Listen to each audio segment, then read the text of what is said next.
오늘의 주요 뉴스입니다. 윤석열 대통령과 기시다 후미오 일본 총리가 서울에서 고별 회담을 끝으로 한일 관계 개선 행보를 마무리했습니다.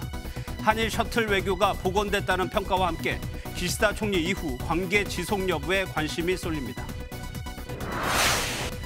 검찰 수사심의위원회의 김건희 여사 불기소 권고 결정에 국민의힘은 존중한다며 환영했지만 야권은 짜고 치는 고스톱이라고 반발했습니다. 더불어민주당은 답은 특검뿐이라며 추석 전에 김건희 여사 특검법을 통과시킨다는 방침입니다. 도널드 트럼프 전 대통령의 성추문 입막음돈 재판 선고가 대선 이후로 미뤄졌습니다.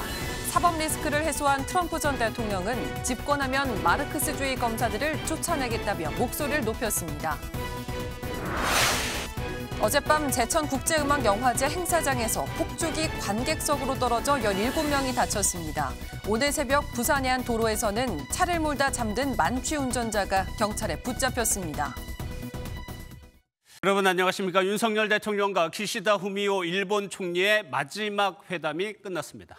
이번 회담을 포함해 두 정상은 12번이나 만나면서 셔틀 외교를 복원했다는 평가가 나옵니다. 다만 기시다 총리의 임기가 곧 끝나죠. 깊어진 한일 관계 기조를 이어갈 수 있을지도 관심입니다. 첫 소식은 김도영 기자가 보도합니다. 윤석열 대통령과 기시다 후미오 일본 총리의 12번째 회담이 마무리됐습니다. 그동안 한일 양 정상은 셔틀 외교를 통해 군사정보 보호협정, 지소미아를 정상화하고 일본의 수출 규제를 해제하는 등 성과를 냈습니다. 지난 한 해 반 동안 한일 관계는 크게 개선됐습니다. 총리님과 함께 일궈온 성과들은 제가 대통령에 취임한 이후 가장 의미 있는 일이었습니다. 과거사 문제는 역대 일본 정부의 입장을 되풀이하는 데 그쳤지만 막판 회담에서도 성과는 남았습니다. 양국은 출입국 절차 간소화, 제3국에서 재외국민 보호협력각서를 체결하는 결과를 이끌어냈습니다. 기시다 총리는 다음 총리가 누가 되든 한일 관계의 중요성은 변하지 않을 것이라고 강조했습니다. 来年の国交正常化60周年を見据えて、日韓間の協力と交流を持続的に強化していく方向性を確認したいと思っています。 내년이 한일 관계 정상화 60주년이 되는 해인 만큼 차기 총리도 관심입니다. 이시바 시게루 전 간사장, 고이즈미 신지로 전 환경상 등이 유력 주자로 거론되는데 누가 되느냐에 따라 한일 관계도 변수입니다. 야스쿠니 시신사 참배 문제라든지 과거사 인식표명과 관련해서 후퇴하는 일이 발생하면 한일 관계에 좀 부정적인 영향이 있겠죠. 다만 기시다 총리 이후에도 큰 틀에서 한일 관계의 기조는 지금처럼 유지될 거란 전망이 우세합니다. MBN 뉴스 김도형입니다. 어제 검찰 수사심의위원회는 김건희 여사를 재판에 넘기지 말 것을 권고했죠. 검찰이 수심위 의견을 반드시 따라야 하는 건 아니지만 검찰은 김 여사에 대해 최종 무혐의 처분을 내릴 것으로 보입니다. 이원석 검찰총장이 공정성 제고를 위해 수심위에 회부한 만큼 검찰 내부에서는 이제 마무리되는 분위기입니다. 논란은 정치권으로 번지고 있습니다. 야당은 이미 특검을 언급하고 있습니다. 수심위가 검토한 김 여사 혐의는 6가지였습니다. 수심위가 중앙지검과 마찬가지로 모두 불기소 권고로 결론을 낸 이유를 홍지호 기자가 설명해 드립니다. 김건희 여사 명품백 수수 사건 수사심의위원회는 5시간 정도 만에 끝났습니다. 심의위원들은 6가지 혐의 모두에 대해 불기소 권고를 결정했습니다. 김 여사 측 변호사는 30페이지 분량의 의견서를 통해 가방은 업무 관련성이 없는 명절 선물이라 모든 혐의는 적용될 수 없다고 주장했습니다. 가장 큰 관심은 공직자인 대통령의 직무와 관련된 청탁을 받았다는 알선수재와 변호사법 위반 혐의의 적용 여부였습니다. 수사심의위원 분들도 그 부분에 대해서 이제 관심을 가지고 있는 것으로. 김 여사 측은 대통령 업무와 관련된 청탁은 없었고 일부 민원은 내용 자체도 전달되지 않았다고 주장했습니다. 명품 가방을 받은 후 1년 정도가 지나 이뤄진 통일TV 송출 재개 요청도 청탁 대가로 볼 수 없다는 의견을 냈습니다. 청탁금지법상 공직자의 배우자에 대한 처벌 조항은 없다는 법리적인 의견도 밝혔습니다. 심의 과정에선 금품을 받은 것 자체가 부적절하다는 지적과 두 사람이 비싼 선물을 주고받을 사이였는지를 묻는 질의도 있었지만 결론은 바뀌지 않았습니다. 수사팀에 이어 심의위까지 선물과 업무 관련성을 인정하지 않으면서 이원석 검찰총장의 임기가 끝나는 다음 주 안에 수사가 마무리될 것으로 보입니다. MBN 뉴스 홍지호입니다. 수심위 결론과 관련해 정치권 상황 살펴보겠습니다. 국회팀 김지영 기자 나와 있습니다. 어서 오세요. 예, 김건희 여사 불기소 공고를 내렸습니다. 예상은 됩니다만 여야가 입장을 어떻게 내놨습니까? 네, 예상하신 대로 여야 입장 완전히 달랐습니다. 예. 국민의힘은 존중한다, 더불어민주당은 면죄부다, 전혀 다른 입장을 내놨습니다. 수사심의위원회의 결정을 존중하는 입장이고요. 이 수사심의위원회라고 하는 제도는 기본적으로 민주당이 집권했을 때 만든 겁니다. 민주당에서 이 수사심의위원회의 결정을 비난하는 것은 자가당착에 가깝다. 황제 출장조사에 이어 면죄부 처분을 갖다 바친 검찰은 수사할 자격이 없습니다. 우리 국민이 김건희 여사에 대한 특검밖에 답이 없다고 판단하실 것입니다. 그러면요, 민주당은 김건희 여사 특검을 본격적으로 추진하겠다는 건가요? 네, 민주당은 공개적으로 김건희 여사 특검법에 속도를 내겠다고 말했습니다. 예. 검찰과 수사심의위가 한통속으로 이른바 쇼를 해서 김 여사에게 면죄부를 줬으니 제대로 수사를 받게 하겠다는 겁니다. 민주당은 추석 전인 다음 주 법사위 법안심사 소위에 김건희 특검법을 일괄상정해 심사할 계획입니다. 예, 지금 방금 김 기자가 일괄상정이라는 표현을 썼어요. 김 여사 관련한 특검법안이 여러 개죠? 네, 이번 22대 국회에 발의된 그 김건희 여사 특검법만 6개에 달합니다. 예. 이 가운데 5개 법안을 일괄 상정하는데요. 여기에는 여사의 지난 총선 개입 의혹이 추가된 특검법도 포함됩니다. 법안 심사를 본격적으로 시작하는 건데 그야말로 속도전입니다. 그러면요, 이렇게 속도를 내는 이유가 있겠죠? 네, 추석이 일주일 앞으로 다가왔잖아요. 이 추석 민심을 잡겠다는 겁니다. 민주당은 법사위 심사를 마치고 사흘 뒤인 12일 본회의를 열고 김건희 특검법을 상정하는 방안을 유력하게 검토하고 있습니다.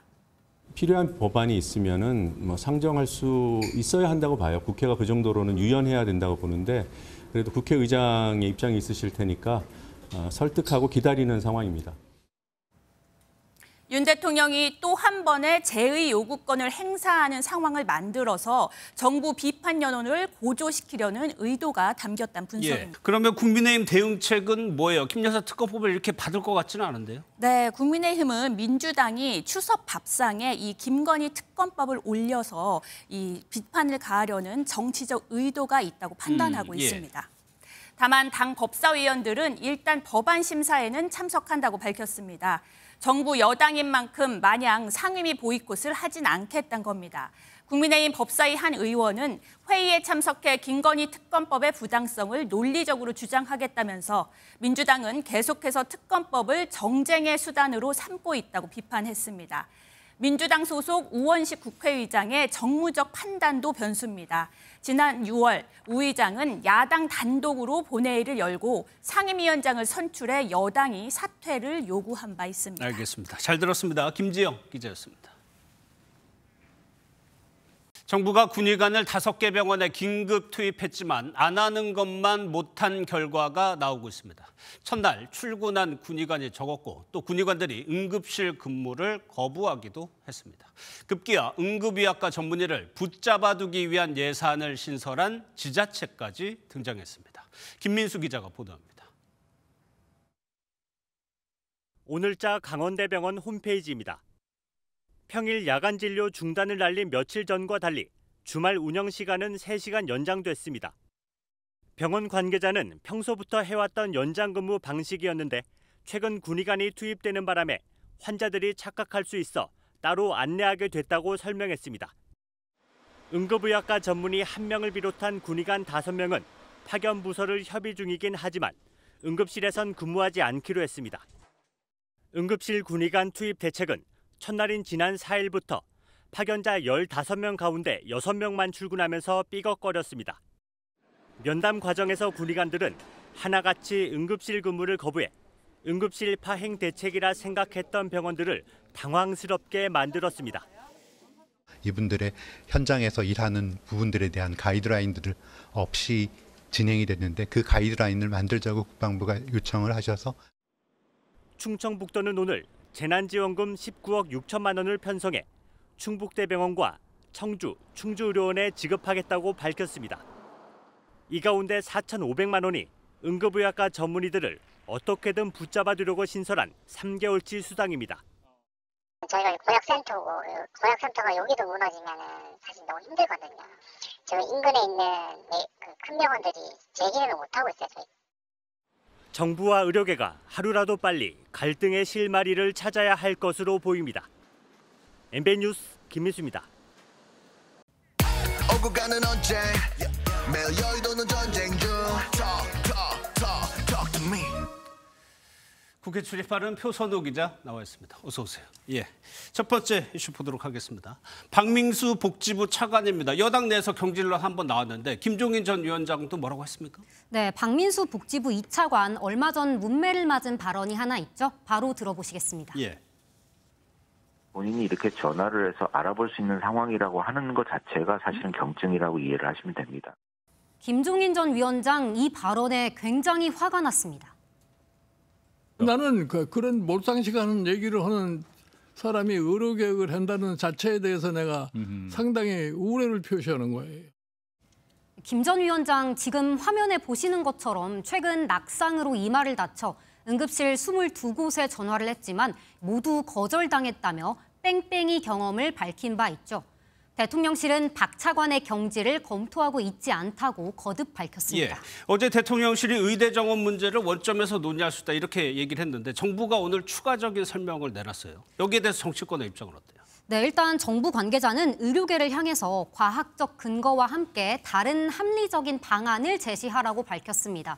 제시하지 않으면 2026년도 의대 정원 재논의는 없다고 못을 박았는데요. 이에 대한 여야의 입장은 오늘도 갈리면서 과연 여야 의정협의체가 원활하게 돌아갈 수 있을지 벌써부터 우려가 나옵니다. 의료계에 대해서 지금 무슨 기선제압하는 겁니까? 저는 그건 아니라고 봅니다. 최선을 다해서 의료계도 동참한 가운데 여야 의정협의체가 출발할 수 있도록 하는 것을 우선으로 생각하고 있습니다. 다음 소식도 한번 직접 보도록 하겠습니다. 김건희 여사고요. 기시다 총리의 부인이죠. 같이 네. 어디를 간 것 같아요? 한 K-팝 엔터사입니다. 한일 문화교류 방안 논의차 두 여사가 직접 아이돌 연습생들을 만난 건데요. 김 여사가 일본 연습생들에게 한국에 온 계기를 묻자 한 연습생은 BTS의 공연을 보고 큰 감동을 받아왔다고 답했다고 하고요. 유코 여사는 여러분 덕에 한일 국민이 서로 마음을 열어 이해가 깊어지고 있다고 격려했다고 합니다. 대통령실은 작년에도 두 여사가 5번 이상 만나면서 우정을 쌓아왔다고 강조했습니다. 예, 개혁신당의 이준석 의원 소식도 한번 보겠습니다. 족쇄가 풀렸다. 무슨 얘기예요? 지난 2021년에 이준석 의원 성접대 논란에 휩싸였었습니다. 이 의원이 최초 의혹 제기자인 유튜브 가세연 측을 명예훼손으로 고소하자 가세연 측이 다시 의 의원을 무고죄로 고발했었는데요. 2022년 10월 경찰은 의혹에 실체가 있다고 보고 사건을 검찰로 넘겼지만 검찰은 오늘 증거가 불충분하다며 오늘 사건을 무혐의 처분했습니다. 이로써 의혹이 제기된 지 2년 9개월 만에 이 의원 의혹에서 벗어나게 됐습니다. 예, 마지막 키워드도 한번 보도록 하겠습니다. 땡땡땡 방지법인데 또 인물과 관련된 얘기인 것 같아요. 네, 다음 달 치러지는 서울시 교육감 선거 이야기입니다. 출마하겠다고 나서면서 논란이 된 인물이 있는데요. 예. 선거법 위반으로 징역 1년 실형을 살았던 광노현 전 서울시 교육감입니다. 당선 무효로 선거 보전 비용 약 30억 원을 반납해야 하지만 곽 전 교육감은 이를 반납하지 않고 출마해서 논란이 됐는데요. 국민의힘 나경원 의원은 선거 비용 반환 의무자가 전액 반환하기 전까지 교육감 선거에 출마할 수 없도록 하는 광노현 방지법을 발의하겠다고 나섰습니다. 알겠습니다. 잘 들었습니다. 표선호 기자였습니다. 트럼프 전 대통령이 대선 가도의 걸림돌이었던 사법 리스크를 사실상 걷어냈습니다. 이미 유죄 판결을 받은 성추문 입막음 재판 선고가 대선 이후로 미뤄졌기 때문입니다. 그렇다고 트럼프에게 유리한 상황이다라고는 할 수는 없는데요. 해리스 부통령은 8월 한 달 선거 모금액이 트럼프의 3배에 달할 정도로 현금 우위를 보이고 있습니다. 이교욱 기자입니다. 트럼프 전 대통령은 성관계 폭로를 막기 위한 돈을 지급하고 회계장부를 조작한 혐의로 지난 5월 배심원단의 유죄 판결을 받았습니다. 오는 18일이었던 형량 선고일 이후 구금이나 가택연금을 당할 수도 있는 위기에 재판 연기를 주장해왔습니다. They're fighting over days because they want to try and do it during the election. This is election interference. That's all it is. Election interference. 법원이 대선 영향을 피하기 위해 선거일 이후로 선고를 미룬다고 밝히면서 트럼프 캠프는 큰 고비를 넘겼습니다. 트럼프 전 대통령은 의기양양하게 아예 자신의 무죄까지 주장했습니다. The Manhattan DA witch hunt against me has been postponed because everyone realizes that there was no case because I did nothing wrong. It's a witch. 트럼프 전 대통령은 이외에도 3건의 형사사건으로 기소됐지만 면책 특권과 선고기일 연기 등으로 사법 리스크를 사실상 제거했습니다. 다만 법원 결정이 선거 판세에 유리하게 작용할지는 미지수입니다. 해리스 캠프는 8월 한 달에만 트럼프의 3배인 우리 돈 4,800억 원의 선거 자금을 모금하며 우세를 보이고 있기 때문입니다. 트럼프의 당면한 사법 리스크가 사라진 만큼 막판 최대 변수는 오는 10일 열리는 첫 TV 토론회가 될 전망입니다. MBN 뉴스 이교욱입니다. 정치인의 패션은 때론 말보다 더 큰 의미를 전달하죠. 특히 의상 색깔에 주목할 필요가 있는데요. 해리스가 황갈색 정장을 입고 트럼프가 빨간 넥타이를 고수하는 이유가 있습니다. 최희지 기자입니다. 민주당 전당대회 첫날 해리스 부통령이 입은 황갈색 정장은 파격이라는 평가를 받았습니다. 황갈색은 정치인들이 기피하는 색상으로 오바마 전 대통령이 10년 전 같은 색 정장을 입었다가 파티에 가냐는 호된 비판을 받았기 때문입니다. For my last press conference, but Michelle, whose fashion sense is a little better than mine, tells me that's not appropriate in January. 해리스가 부담을 안고도 황갈색을 선택한 것은 오바마 지지층을 흡수하기 위한 전략이라는 해석이 나왔고 오바마도 이에 화답하듯 10년 전 자신과 해리스 사진을 공유했습니다. 해리스는 또 여성의 참정권을 상징하는 흰색 옷을 거의 입지 않습니다. 힐러리와 달리 해리스는 전당대회 내내 흰색 옷을 입지 않으면서 여성 정치인이 아닌 검증된 정치인의 면모를 강조하려 했습니다. So women in more recent years have chosen in politics to wear white to sort of call back to the suffrage movement and to pay homage to these forebearers who paved the way for their political achievements. 경쟁자인 트럼프 전 대통령은 정치 입문 전부터 지금까지 빨간색을 고수하고 있습니다. 붉은색은 과거 군에서 권력과 공격성을 과시하는 색으로 다소 긴 빨간 넥타이를 통해 자신감과 권위라는 이미지를 굳혀왔습니다. Donald Trump's a style icon. He changed American fashion. 미국을 다시 위대하게라는 뜻의 마가 모자는 트럼프의 대표 굿즈가 되면서 대중과의 거리를 좁히고 연대감을 쌓는 역할을 합니다. This is the best goddamn country on earth, and these hats represent that. Yeah. 후보자들이 택한 패션 하나하나가 스타일을 넘어 대중과 소통하는 수단으로 활용되며 여론을 선도하고 있습니다. MBN 뉴스 최희지입니다. 어젯밤 충북 제천에서 열린 음악영화제에서 무대 폭죽이 관객석으로 날아가는 사고가 발생했습니다. 공연을 보고 있던 17명이 다쳤는데요. 그중엔 얼굴에 화상을 입은 사람도 있습니다. 김영현 기자입니다. 무대 위에서 가수들이 공연을 펼칩니다. 그런데 폭죽이 하늘이 아닌 관객석 방향으로 날아갑니다. 어젯밤 9시 30분쯤 충북 제천국제 음악영화제 공연 도중 폭죽이 관객석으로 날아가 17명이 다쳤습니다. 이 중에 40대 남성과 10대 여성은 얼굴 감옥에 1, 2도 화상을 입고 병원으로 이송됐습니다. 행사에는 관객 2,500여 명이 참석한 것으로 알려졌습니다. 당시 주최 측은 사고가 났는데도 공연을 계속 이어간 걸로 확인됐습니다.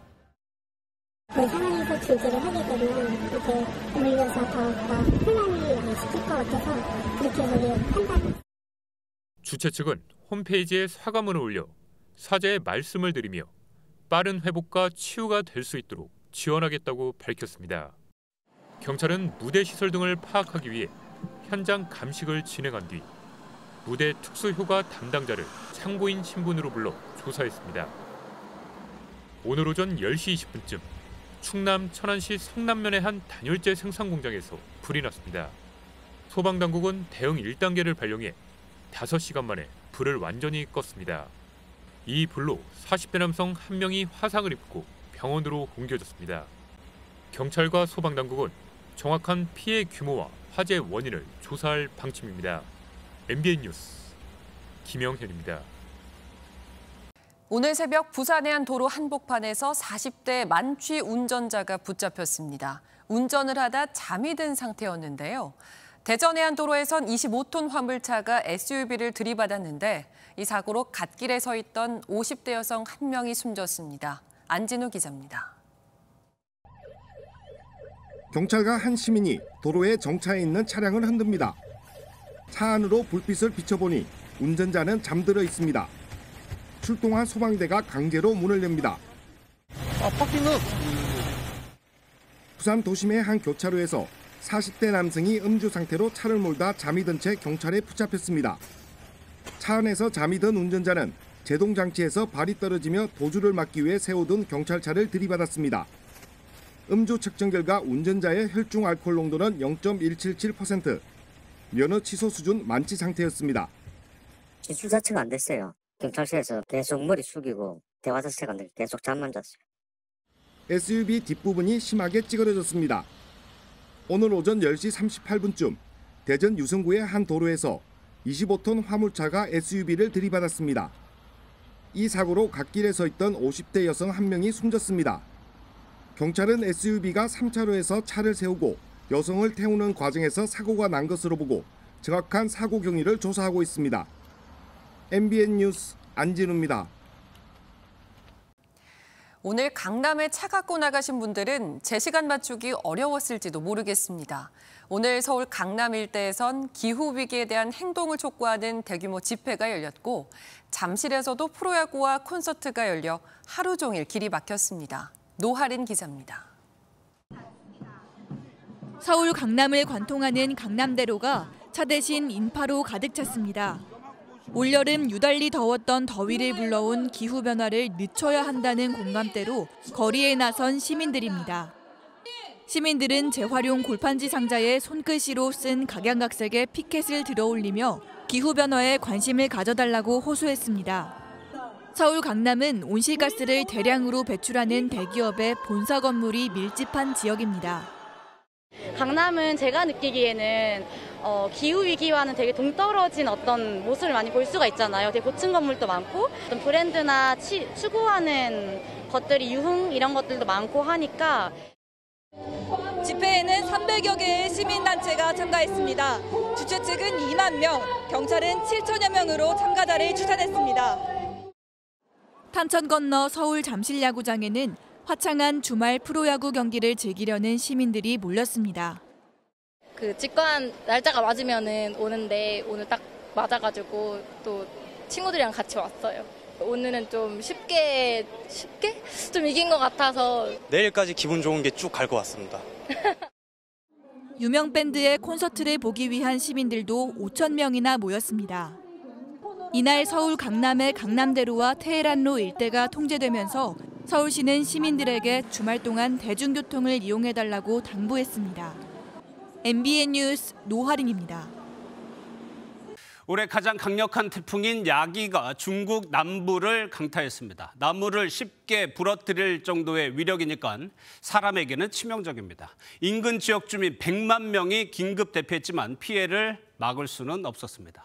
베이징 김한준 특파원입니다. 11호 태풍 야기가 뿜어내는 강풍에 가로수들이 줄줄이 쓰러집니다. 피해 상황을 살펴보려고 현지 취재진이 차를 타고 밖으로 나왔지만 사방에서 날아오는 가로수들 탓에 이동이 쉽지 않습니다. 앞서가던 다른 차량은 이미 나무에 가로막혀 옴짝달싹 못하고 있습니다.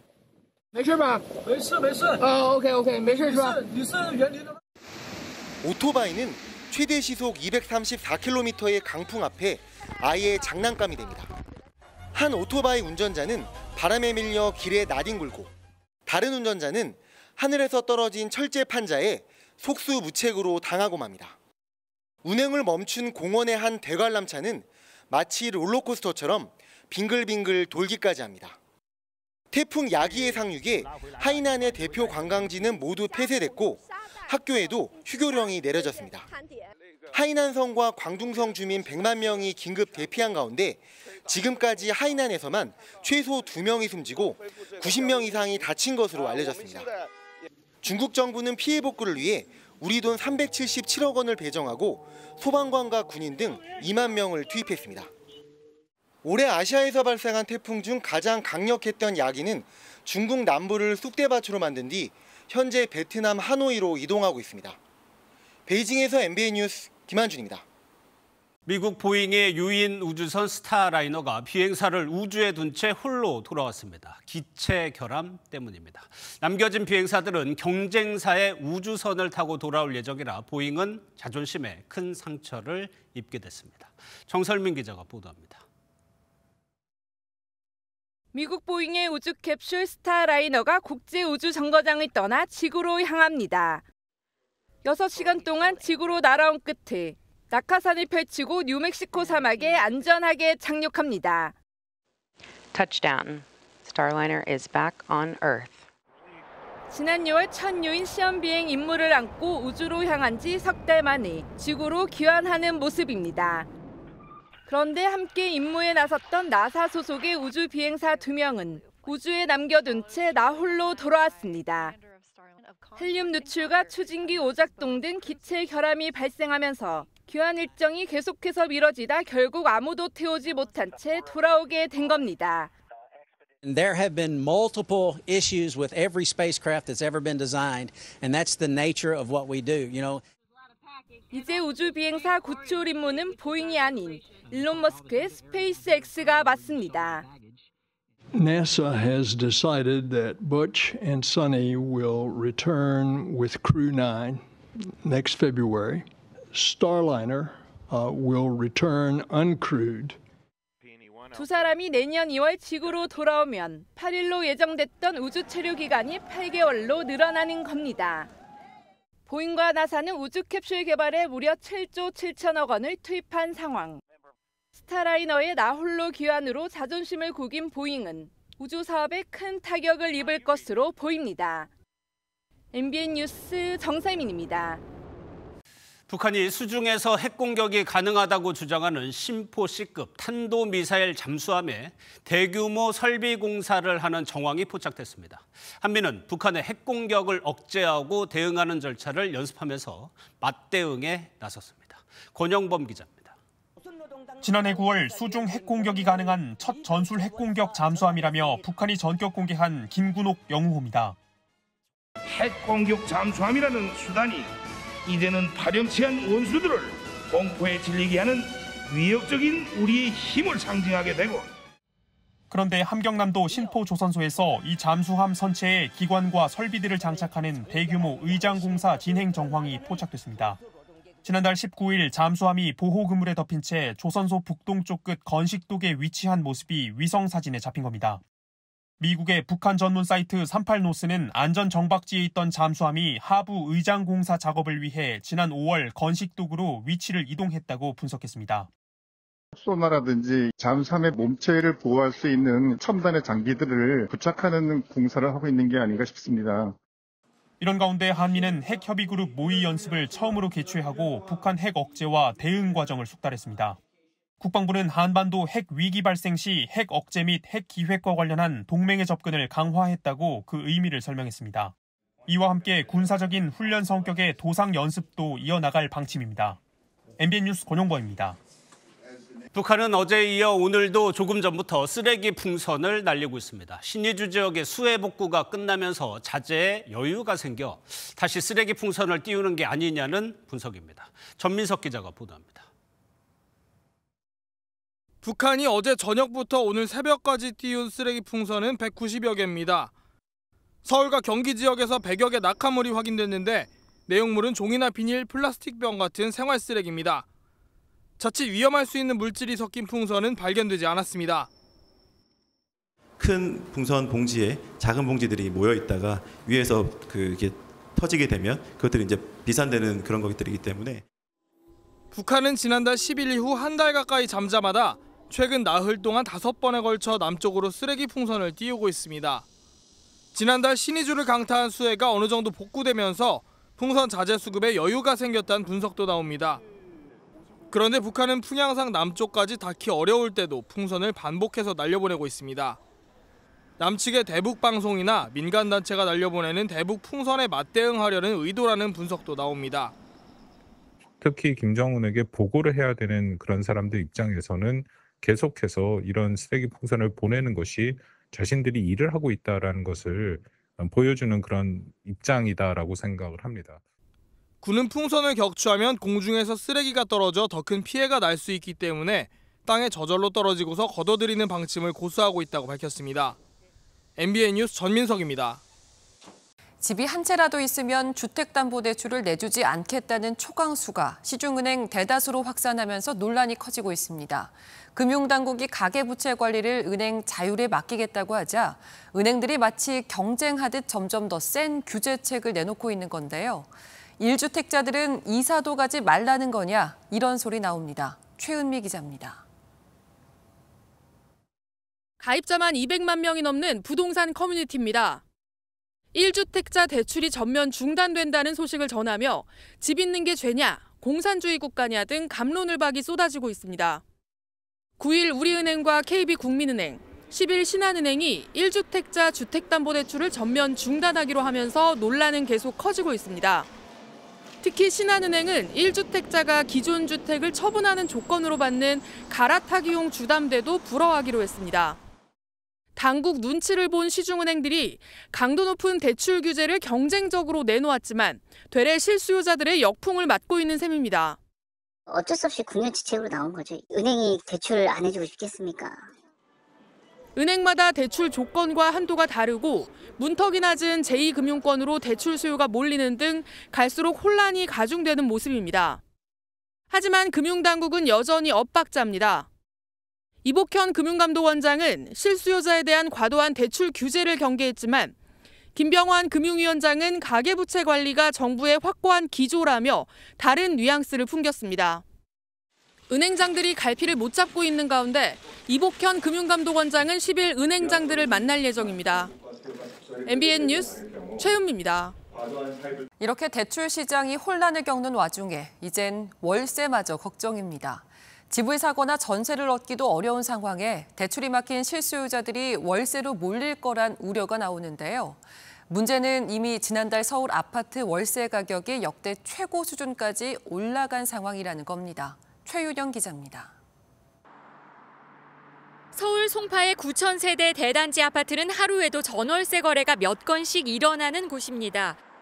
지난주 전용 면적 84제곱미터 월세는 보증금 3억에 320만 원으로 거래됐습니다. 1년 전 월세 200만 원 중후반선에서 크게 오른 겁니다. 강남의 이 아파트는 40년이 넘었는데도 최근 월세 시세는 보증금 2억 원에 200만 원으로 1년 전 120만 원에서 80만 원이나 뛰었습니다. 전세가가 올라가면 월세도 올라가는 거죠. 월세를 많이 선호하기는 해요. 찾는 사람은 많은데 물건이 많지 않아요. 지난달 서울 아파트 월세 가격 지수는 116.1로 관련 통계가 집계되기 시작한 2015년 이후 가장 높은 수치를 기록했습니다. 고금리 기조와 역전세난 등이 맞물려 서울 아파트 전 월세값이 모두 오른 건데 이젠 금융당국이 전세대출까지 옥죄면서 가뜩이나 치솟는 월세 불안이 부추겨질 것이라는 우려가 나옵니다. 입주 물량이 절대적으로 부족한 상황이고요. 월세 가격, 전세 가격 동반 상승을 하고 있기 때문에 대출 규제가 전세 시장은 더 자극을 하게 되면서 불안 심리를 부추길 수도 있습니다. 갈피를 못 잡는 정부의 가계대출 정책으로 가을 이사철을 앞둔 전월세 시장이 출렁일 조짐을 보이고 있습니다. MBN 뉴스 최인영입니다. 세계 최초 청각장애 아이돌 빅오션이 파리 패럴림픽 선수들에게 희망의 목소리를 전했습니다. 진동을 통해 박자를 익히는 연습으로 합이 딱딱 맞는 이른바 칼군무까지 소화해냈는데요. 김문영 기자가 만나고 왔습니다. 해외 팬들과 함께 파리 패럴림픽 선수들의 경기를 보며 응원한 신인 아이돌 그룹 빅오션.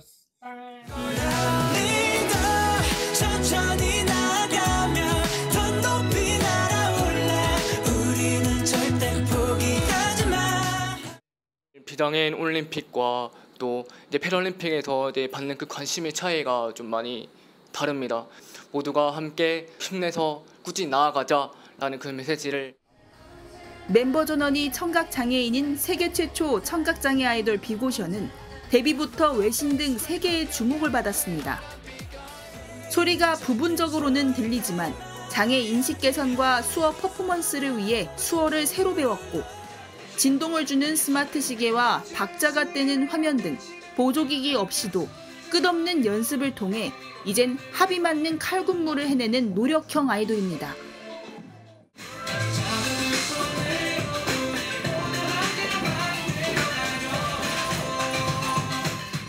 보조기기 도움을 받으면서 서로 이렇게 합을 맞추는 과정도 시간이 굉장히 많이 필요하고 그렇지만 항상 보조기기에 의지하지 않도록 서로 이렇게 입으로 카운터를 내면서 SNS 챌린지로 미주와 동남아 지역의 팬 다수도 확보한 빅오션의 꿈은 포기하지 않고 목표를 이뤄가는 모습을 보이며 밝고 긍정적인 에너지를 전하고 독창적인 곡들을 선보이는 일입니다. 저희 팬덤명이 파도인데요. 전 세계 파도분들이 계신 곳마다 이제 한 번씩 콘서트를 개최하고 싶은 게 저희 팀적인 목표입니다. 지금까지 고생하셨습니다. 감사합니다. MBN 뉴스 김무영입니다. 이탈리아 배구 명문팀 베로발리 몬차의 체계적인 선수들이 친선 경기를 위해 처음으로 한국 땅을 밟았습니다. 올 시즌 몬차와 정식 계약을 맺은 한국 배구의 희망 이우진 선수는 국내에서 감격의 데뷔전을 치렀습니다. 박규원 기자입니다. 레전드 공격수 오스마니 후안 토레나, 파리올림픽 베스트 7에 선정된 테일러 에이브릴이 경기장에 등장합니다. 이탈리아의 명문 구단 베로발리 몬차가 지난 시즌 V리그 우승팀 대한항공과의 이벤트 매치를 위해 처음으로 한국을 찾았습니다. 세계적인 배구 스타들의 경기를 보기에 관중들이 몰리면서 수원체육관이 가득 찼습니다. 유명한 세계 선수들도 왔고 챔피언으로 우승한 대한항공 선수도 볼 수 있어서 좋은 것 같습니다. 특히 지난해 몬차와 계약한 한국 남자 배구 특급 유망주 이우진은 한국에서 감격적인 데뷔전을 치렀습니다. 데뷔전을 한국에서 치르게 됐는데 또 많이 응원해 주셔서 너무 감사하게 생각하고 있습니다. 좀 더 노력해서 더 좋은 모습 보여드리고 싶습니다. 접전 끝의 경기는 세트 스코어 3대1로 대한항공의 승리로 끝났습니다. 내한 첫 경기를 성공적으로 치른 몬차는 내일 팀 코보 올스타와 맞대결을 펼칠 예정입니다.